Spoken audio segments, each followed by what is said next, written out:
Welcome back, sickos, to another episode of Necessary Roughness right here on the Bite Size Sports Network. As always, I'm your host, John, joined by my co-host, Ben Parker of Sports and Money KC. How you doing, man? I'm doing great. Football's awesome. I'm a little sad we're past the halfway point of the season, but boy, with playoffs, we still have a lot of football left. So I'm doing great, man. Yeah, there's not a real halfway point anymore, but this is kind of it. Um, I guess it's after week 9 now, but it's not the halfway point of the amount of games played, so that's a trip. Again, my cats are all natural, tweaking out, no catnip. They are just freaking out in the background, so apologies if you hear some scrambling. Barber, what is up, man? Thanks for popping in. Stick around. We will have a Vikings segment a few minutes in here. But let's start as we do most weeks with the news of the week, and that is offensive coordinator of the Chicago Bears, Shane Waldron, ousted, and maybe not soon enough. It's been pretty ugly over there. We talked a little bit about last week, I think it was. We talked a little bit about how the Bears have continued to, over the last 3 first-round quarterbacks they've drafted, they've had a holdover head coach who kind of carries over some, for lack of a more analytical phrase, some bad vibes from the previous season.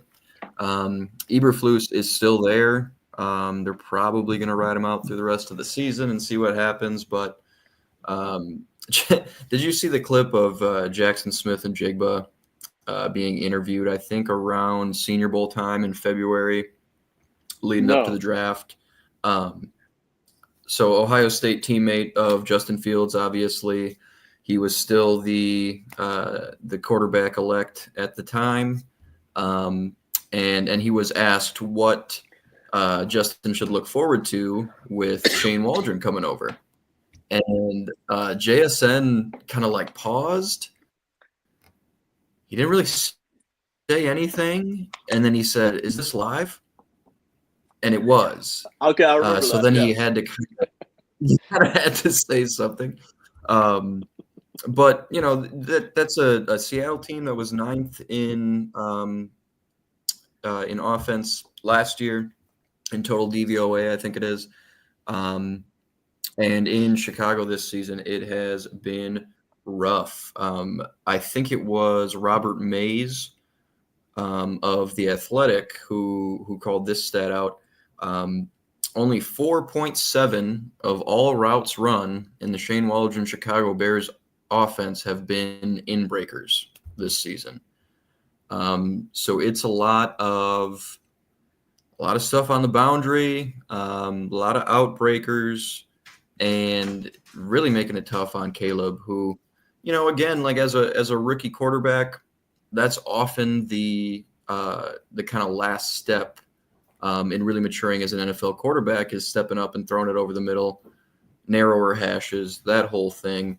And there's a lot of Bears fans who are analysts that I follow closely, and they're not happy with anything going on. I think a lot of the coaching infrastructure has stunted Caleb, and I think that same Robert Mays, actually Bears guy, is concerned with how much scar tissue may have built up for Caleb to this point in his development, and moving through things. What was your first reaction to the Waldron firing?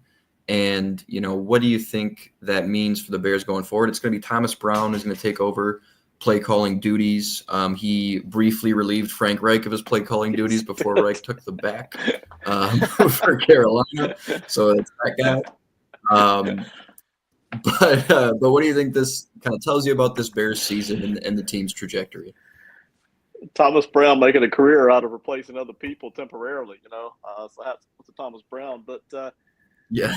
During the offseason, I kind of wanted them to let go of Matt Eberflus. I understood why they didn't, because they ended last year on a pretty good note. The defense looked good, but I just didn't feel like he was the guy. I still don't feel like he is the guy. I feel like by the end of the season, by the way, the chat is already hot here in the first 3 minutes. Ruben's on fire, and Lee's already pitching in Yeah. here. Thanks for popping in, guys. Ruben, Lee, how you doing? Beautiful. Yeah. I'm cracking up. I'll try to talk Yeah. here, man. Here's a real apt comment from Lee. Yeah. So the Bears, they're going to let go of Eberflus after this year, I feel fairly certain. And I wish they had already done it last year. When you let Waldron go, I wasn't excited about Waldron coming over in the first place, but you got to give the guy a chance. I really don't feel like 8 or 9 games is enough, even though you're right. It's been terrible. They've scored 27 points over the last 3 games. That's basically 3 field goals a game. And we've already seen and heard repeatedly how they're kind of giving Caleb Williams a lot to handle for a rookie quarterback right out of the gate. Whereas you look over in Washington, you saw how they kind of babied Jaden Daniels for the first 3 or 4 weeks, and then he just exploded, and now they're giving him all kinds of crap. So I didn't like any of it. Waldron being gone, though, feels like Eberflus is feeling the hot seat. Knows he has to do something or he's gone. That's really what it feels like here. Yeah, 100%. For a guy who started the Patriots defense in fantasy last week, it was a better day for me than a lot of folks. Caleb takes 9 sacks. They put 3 points on the board. No one on the offense, skill players, really seem to be bought in to the coaching. And I think, you've got to scapegoat somebody at this point in the season, just when the vibes in the locker room and on the field are this way. But it's a rough situation. We might have Nate pop in with a little bear down comment at some point, but I know he's feeling it too. We could belabor that a little bit longer, but there's a few really good games I want to touch on from this past week. We're not going to talk about Monday night or a few of those other ugly ones like we saw from the Bears, the ass kicking that the Cardinals handed out, the ass kicking the Eagles handed out. Not a ton to glean from those games given the competition and how uncontentious they were. We won't talk Monday night. Like I said, we could have just done an hour talking about Zach Sealer and Kobe Turner and Calais Campbell. I'm not above that, but a different time. We'll talk about those guys. Zach Sealer was ridiculous in his return, and Calais Campbell is the slimmest 300-pounder I think I've ever seen in my life. But those are the only real fun things to watch in that game for me. Anyway, but let's talk a little bit about your team. And I asked you this recently. When are they going to pay the devil back for everything they've purchased at this point? This was a game where almost just really every week since they got out to 3-0, really. The Bengals game was close. The Ravens game was down to the wire. The Chargers played them really tough. And you get to like 5-0, 6-0, and they're all these nail biters. And it just, for really any other franchise and any other quarterback and any other coaching staff, none of that seems sustainable. And this was the week that it was supposed to end. Bo Nix played a really, really good game against a really, really good defense. Not a lot of points on the board, obviously, but the final throw he made to set up that potential game-winning field goal was awesome. Moving up in the pocket, on the move, laser on the deep in, and they get set up for, what was it, a 35-yarder, 38-yarder, something like that. Extremely makeable kick, and I think it was Leo Chenal gets a hand on it. and blocks that kick at the buzzer. Talk to me a little bit about your viewing experience of this game, and kind of how you feel about the team going forward too. Now, is there there a situation or a team or anything that can knock this team off the high horse this season, or does it just kind of feel as inevitable as it does to fans of all other 31 teams? See, I think you're right about making a deal with the devil, man. Listen, hey, we all know how good Andy Reid is and Patrick Mahomes is and Steve Spagnuolo is and Chris Jones is and how good the athletes are, the secondary, and et cetera. We got it. We understand. The interior of that offensive line, the linebacker, they're a good team, man. And they may darn well win the Super Bowl. But they're not 9-0 good, all right? They're just not. They're about 6-3 good right now. But they just keep finding ways to win. Sometimes they're lucky. Sometimes it's a ref call. Sometimes they just make a great play at the right time and they really just kind of played a sloppy game. I mean, that's been it so far. So they're good enough to win the Super Bowl and deservedly so, but they're not 9-0 good, man. I almost wish that they would just lose a game here so we could quit this undefeated nonsense and then just move on to the business of actually winning the Super Bowl, because this team is among the 2 or 3, 4 best in the NFL. I don't think there's any question. But, boy, every week they're winning some weird way, man. Well, you mentioned it. When's the last time we saw a team that we know is this good keep winning weird ways? Every once in a while we'll see a team that we think is middling kind of pushing the limits and winning these close games. We know the Chiefs are good, and yet they're just winning in all these weird ways. So offense not looking as good as I hoped yet either, even with the addition of wide receiver. So it's really weird. Yeah, it's a weird team. But again, it's one of those things where the rest of the roster, the defense, that offensive line, the running game, even everybody does just enough to keep it from getting out of reach, and puts Mahomes in a position to do just enough to move the chains, just enough to scramble for 7 on 3rd and 6, just enough to get into a scramble drill and find Kelsey just finding a soft spot. It's just, it's one of those things where the margin for error seems really, really slim, but it just hasn't bit them yet. But I think I agree. Like, this is a team that, coming up in a game against Buffalo coming up, like Trevor mentions here, that should be a really fun one. Yep. But it's just one of those teams that it's just like, what do you do? The Broncos have got to feel that's got to be gut wrenching, to be that close to slaying the dragon and playing such a good game, and just not being able to do it. But it's something we're living with right now. We've made a lot of 2000s Patriots comparisons. It's that kind of infrastructure, top to bottom. Let's talk about a slightly more volatile team and quarterback in specific. And this is one of those ugly games that, if it didn't set so many weird niche records, and if it wasn't the team I cover, this wouldn't be on our docket. This segment is darned if you do, darned if you don't. Sam Darnold, we kind of saw the real bozo game from him against the defense that's been, pretty forgettable for most of the season.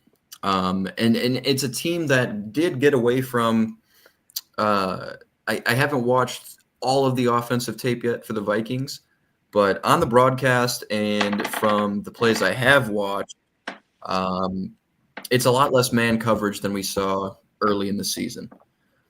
They really, really put a roof on things against the Vikes.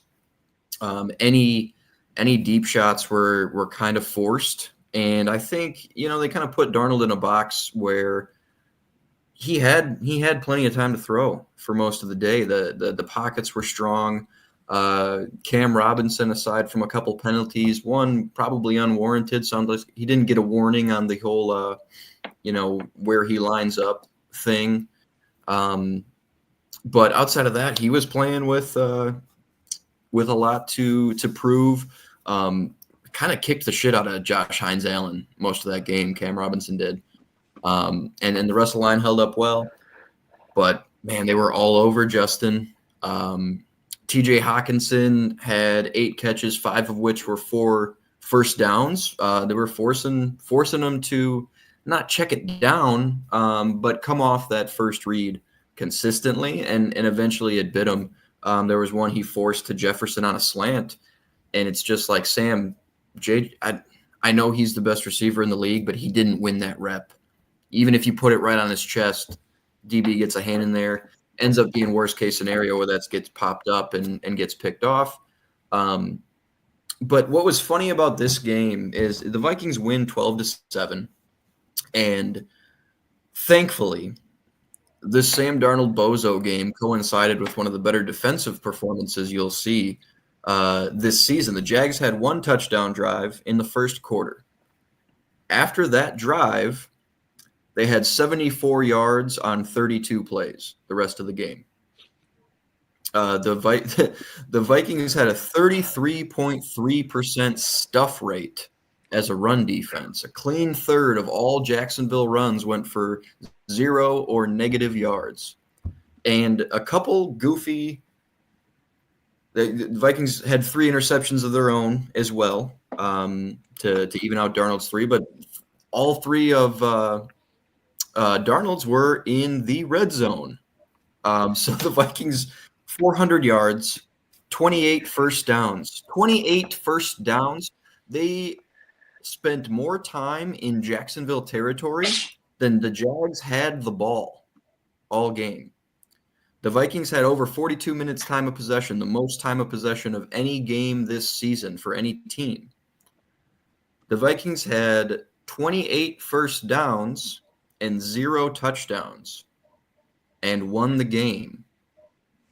That's only 28 first downs and 0 touchdowns has only happened one other time, and that team lost 16-3.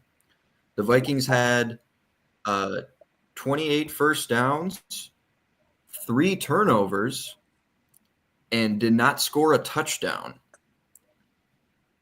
and won the game. That has not happened since the 2006 Tampa Bay Bucks, still under Gruden, with a lot of the pieces from that 2002 Super Bowl still there.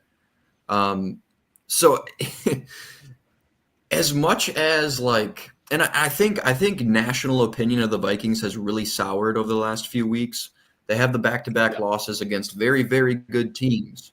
And then they do bounce back against the Colts in a less convincing fashion than you'd like, at least on the scoreboard, even though they dominated that entire game. They dominated this entire game as well. I mean, you take anywhere from, 9 to 21 points off the board, and all of a sudden it's a 5-point game.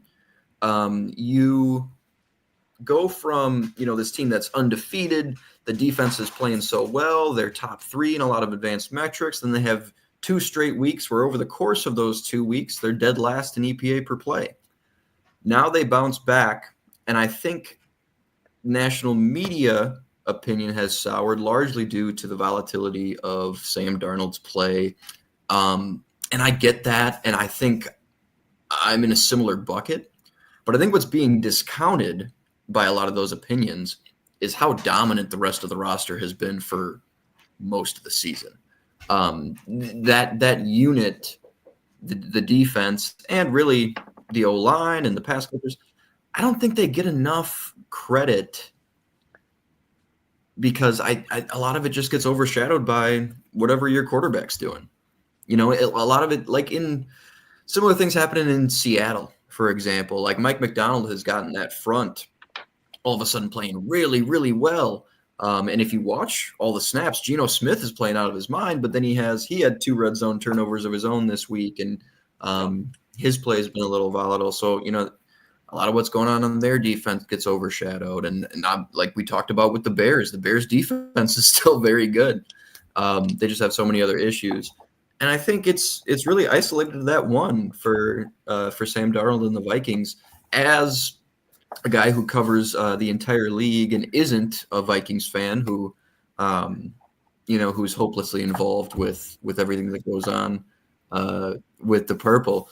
What's your kind of feeling on the Vikings in a larger sense of, like if you're kind of tiering your like Super Bowl contenders, because they're in the upper echelon. It just, a lot of people are going to delineate them differently compared to other teams. But how do you feel about them, as, the real ceiling as a Super Bowl contender compared to some of the other top teams in the league right now?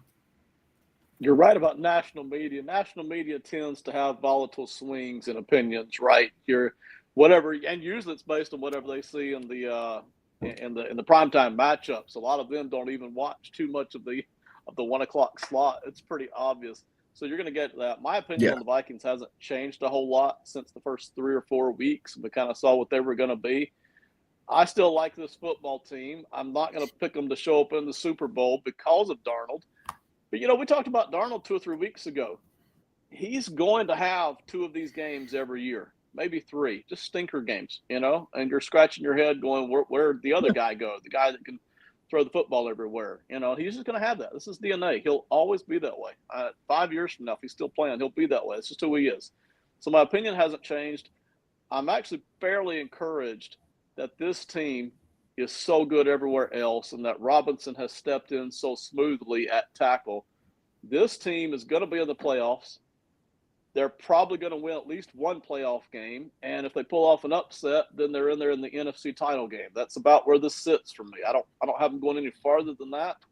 But man, this team's dangerous. And if you can time it right, if you can time it for the NFC title game to be on one of Darnold's good weeks where he is lighting it up, then there you are. You're in the Super Bowl against Kansas City or Baltimore or Buffalo, right? Which, that's the fantasy right there.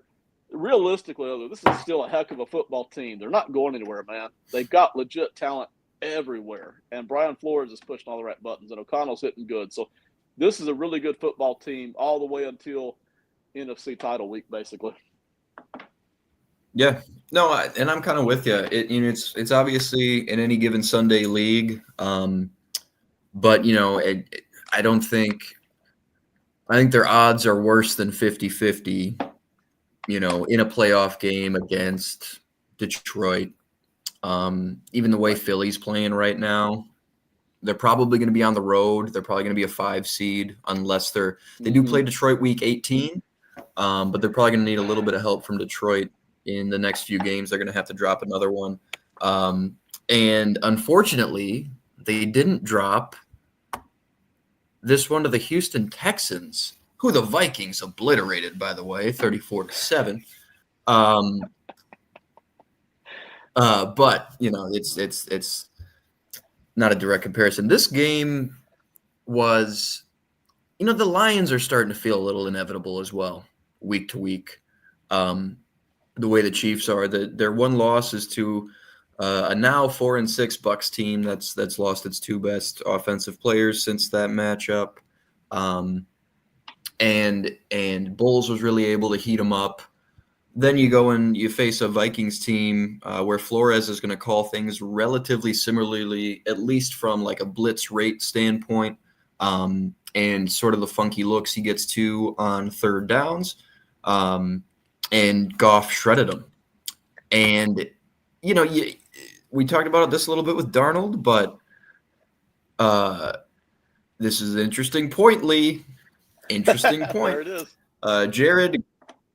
Jared Goffed it up 5 times. One was on a Hail Mary, and a half Hail Mary type situation.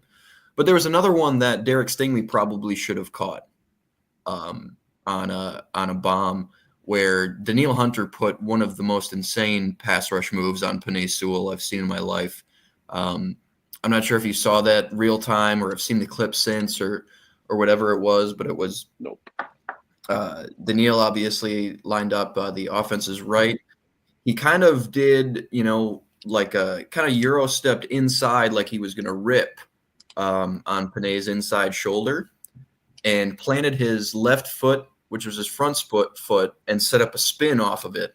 But he was like you've seen the, kind of in and out spins. You've seen Mathis and Freeney and Hutchinson. Hutchinson will do it to the inside a lot.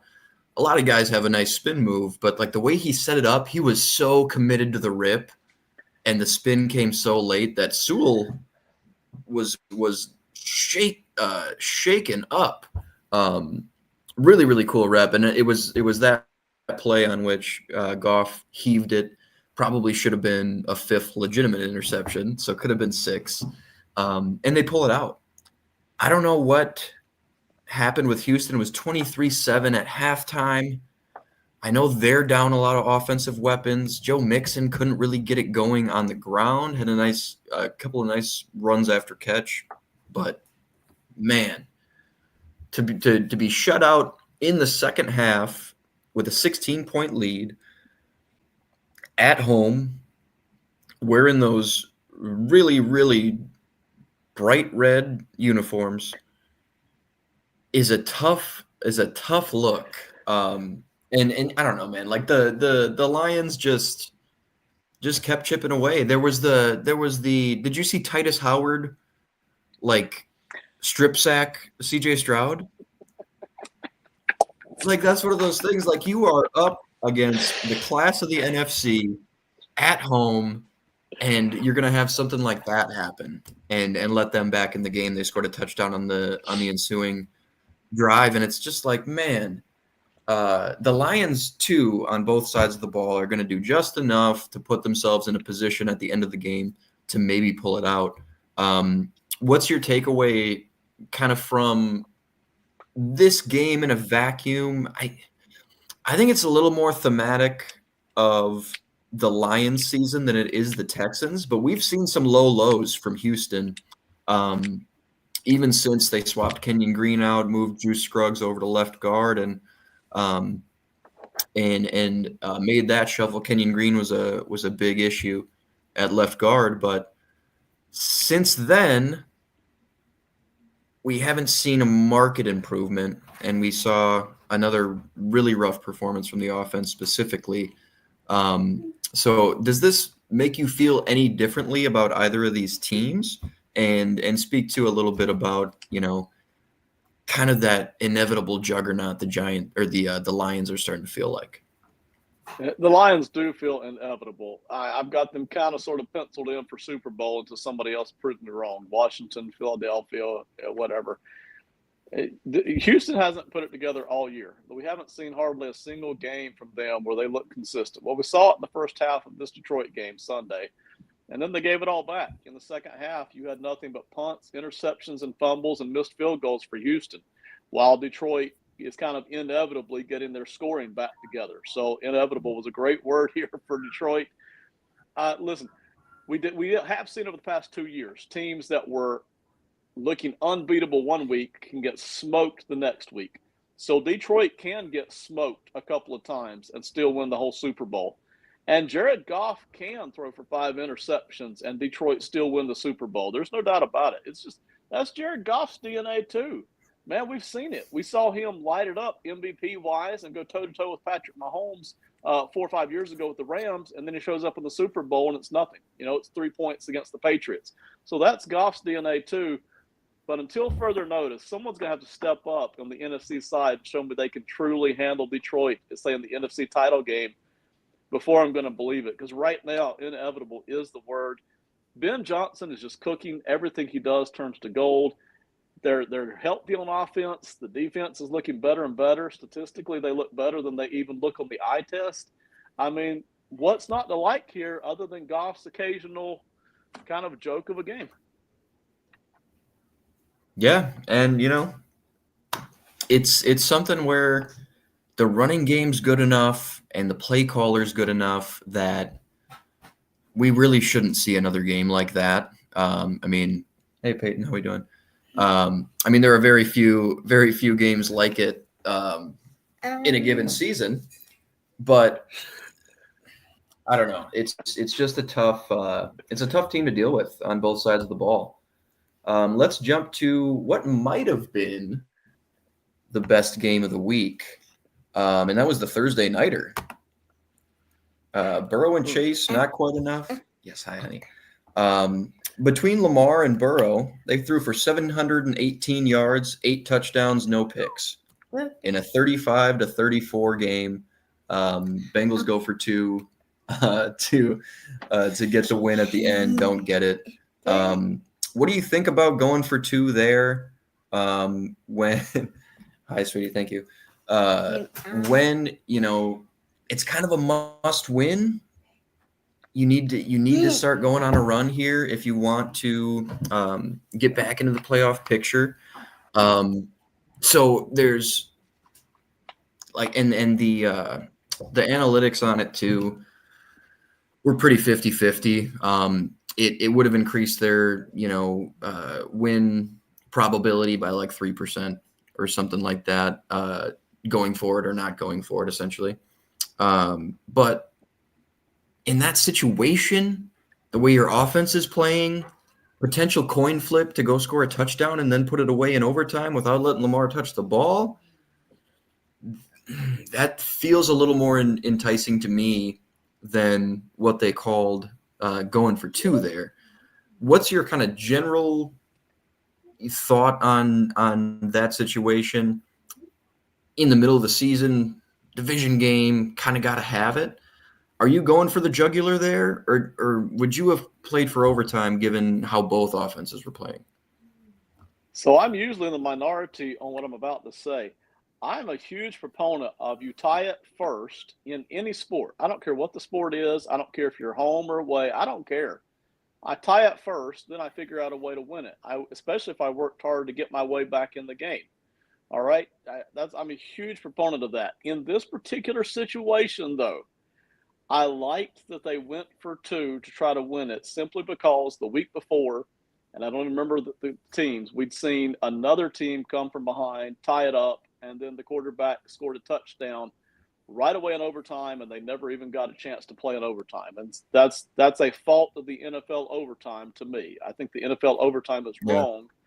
You run the risk of if that other team scores a touchdown off the bat, you don't even get a chance to tie it. So I like the idea that, hey, we can win the game right now, because if we hand it to Lamar, and they hadn't stopped Lamar the entire second half. I mean, not at all. I think they'd scored 4 touchdowns in a row. So if Baltimore gets the ball on the coin flip, there's a very good chance they're going to score a touchdown and Burrow's not going to get it in overtime. So because of that, I liked it. Now, by the way, real quick, Lamar is scorching right now. I don't know that anybody's playing any better than Lamar, but Burrow's close. Burrow ain't, but just a few percentage points behind in every statistical category. He missed a few throws this game that could have made a difference. He threw a pick that was called back, but still, Burrow's playing out of his mind, and Lamar's playing just a little bit better right now. Fantastic game. Cincinnati had to have it. They didn't get it. They just didn't get it. Yeah, it was tough. And the way their offense was playing, I get putting it in their hands, one play to roll them all, but it's tough. This is an interesting question from Kev. Kev, I don't think they could go all the way there, but I get your sentiment with, is it much better to potentially end more games in ties with each team scoring a touchdown in overtime? Because the Bucs have gotten screwed on this twice. I think that's the team you were thinking of. Twice now this season, they've forced overtime, not touched the ball in overtime. And especially the way, the way Baker's been playing, especially in both of those games, it was like, it really sucks he doesn't touch the ball again. But I do think college OT would be a little too much chaos, mostly to do with the scheduling and TV contract situation. Like if you have 2 1:00 games on, your Fox and CBS game go to college overtime, and it's 3-4 possessions each. All of a sudden, you're really eating into broadcast time, a lot of goofy shit like that. But I don't know. I'd like at least the obviously the playoff rule. Somebody has to win, so it would go on endlessly. But we haven't seen a lot of instances of that.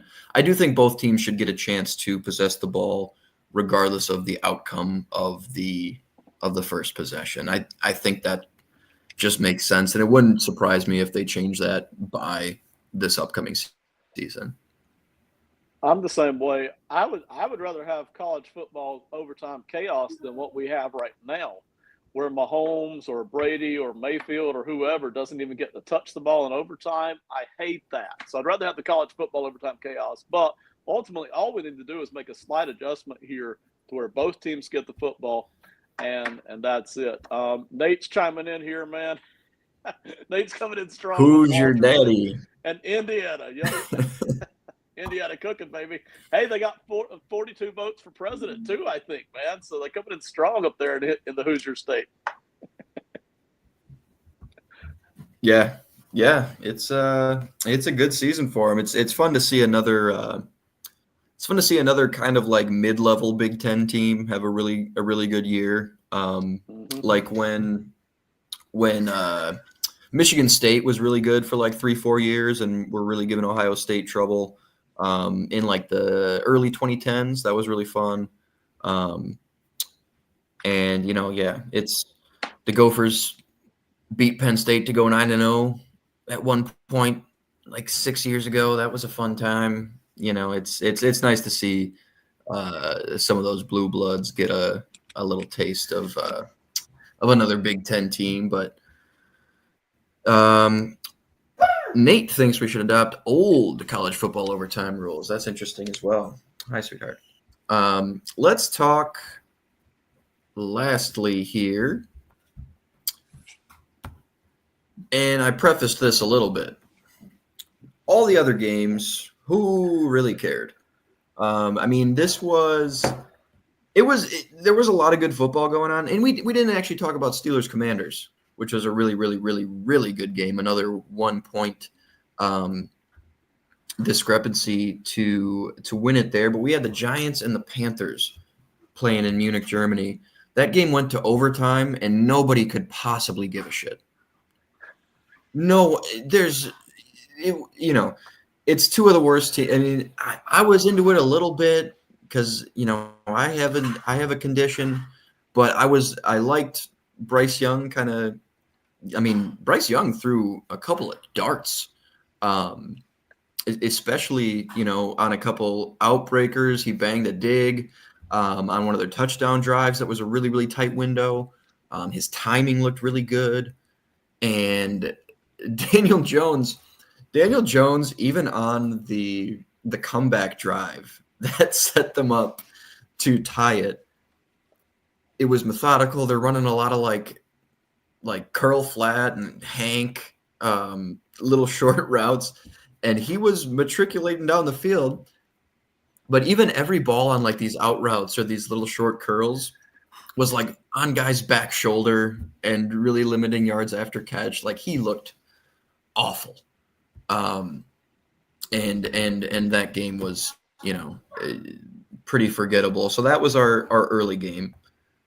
And then you go in the 1 o'clock window, you get Broncos Chiefs, Saints Falcons. Who cares? Like you're gonna get a we just fired our coach win sometime.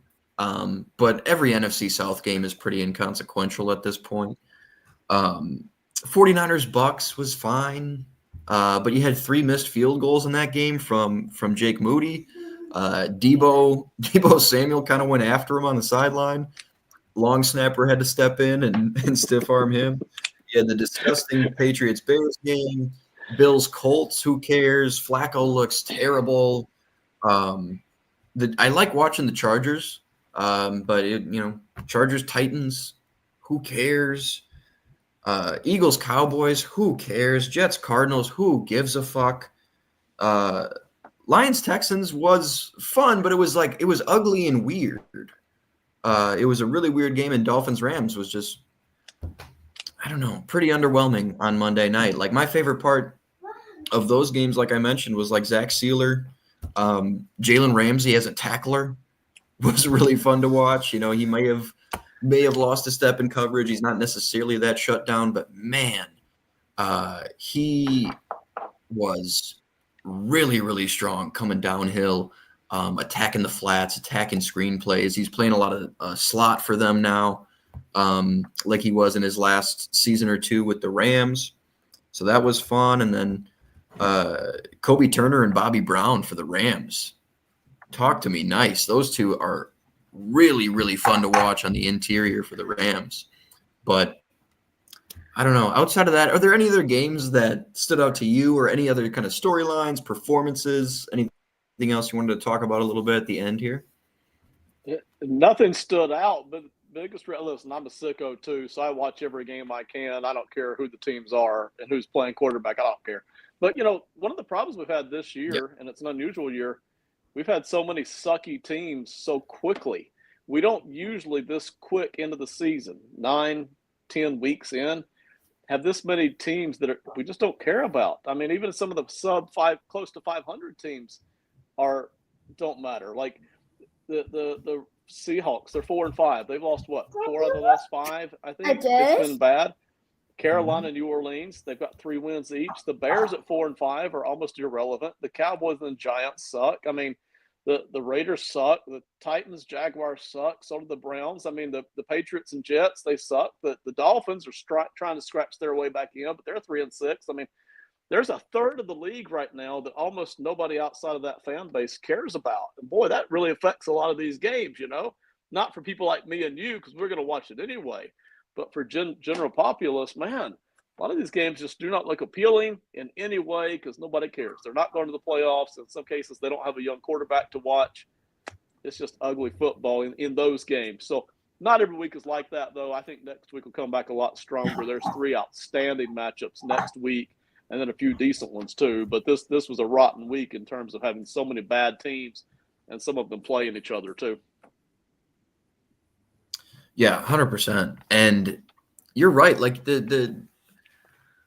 it's a weird, like the league is kind of top heavy, but kind of bottom heavy. Like there's the middle class of the league is really goofy, right?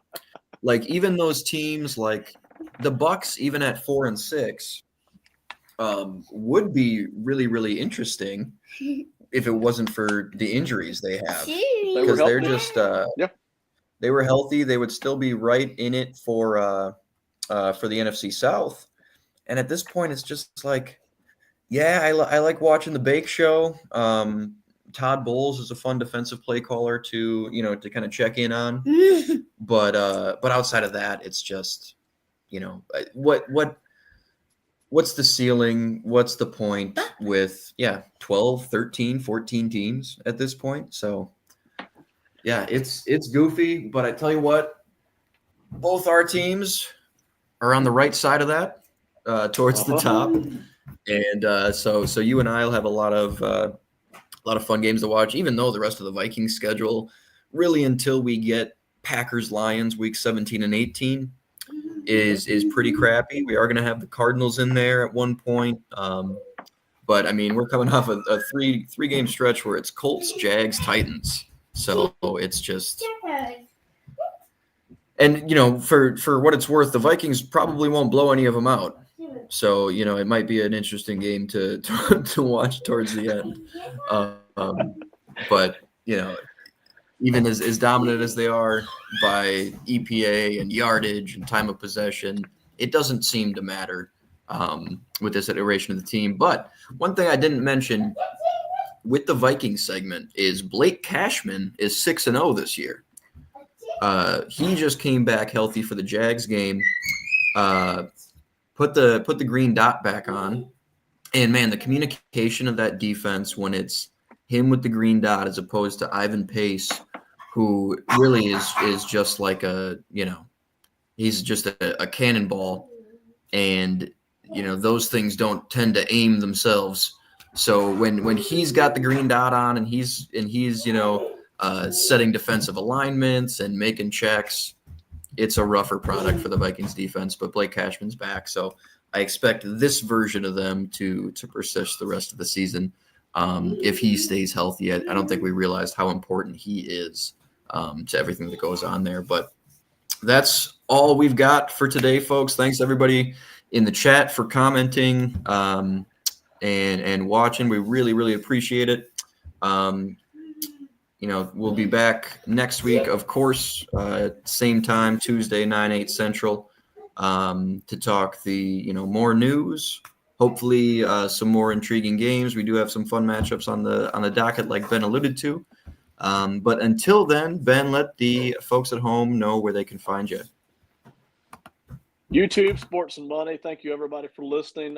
We did another show just an hour ago. Had the struggle bus again. Talked about a few other things. Had a guessing game on the best defenses in football. It's not obvious who the best defense in football is this year, so we had a bunch of statistics looking at 5 or 6 different defenses.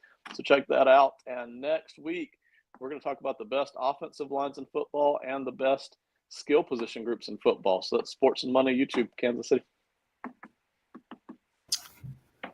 That is fun stuff. Yeah, you guys can find me, of course, right here, intermittently on some of our other programs. But you can find my written work on zonecoverage.com, covering the Vikings 2-3 times a week. I'll be publishing there. And give me a follow on Twitter as well, at JohnBBoyd12. That handle is in the description as well, if I'm not mistaken. But a lot of film clips on there, a lot of random football stuff I do there. Got a Jordan Addison piece coming out tomorrow. I've just been watching every Jordan Addison rep I can get my hands on to see how we can get him more involved. And then usually weekly I'll do a piece on the offense as a whole and the defense as a whole. So check that out, zonecoverage.com. That link should be in the description as well. But until then, thanks again for everybody tuning in. Leave a comment on your way out. Leave a like on your way out. Really helps us out. And we'll see you next week.